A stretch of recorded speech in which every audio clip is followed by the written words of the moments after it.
Предлогот за разрешување на државниот обвинител Коцевски, напишан во Министерството за правда, утре ќе се разгледува на владина седница, а потоа ќе патува кон Советот на јавните обвинители. Советот во рок од 15 дена ќе закаже седница на која ќе одлучува какво мислење ќе даде, но министерот за правда веќе се изјасни дека и со негативно мислење процедурата за разрешување ќе продолжи во собранието, кое го има последниот збор.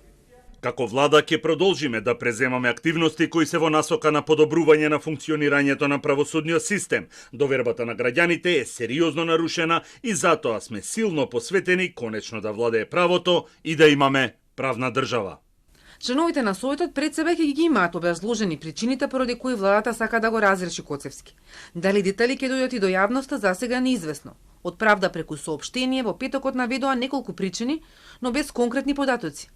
Нарушена функционалност, незаконски постапување и корупција, неефикасност во кривичното гонење, повреда на принципите на организација и самостојноста на обвинителите во висшето јавно обвинителство, но и обвинување дека Коцевски постапувал во предмети за кои постои сомнеж за негова непристрасност и судирни интереси.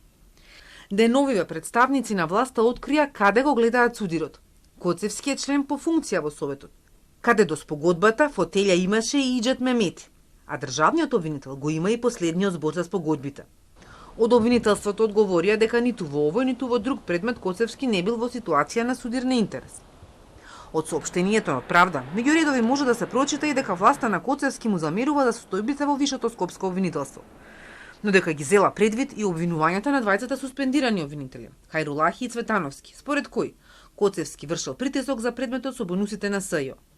Државниот обвинител негираше и рече дека целата хајка против него е затоа што иницирал надзор за да се утврди кои обвинители повлекувале жалби и зошто.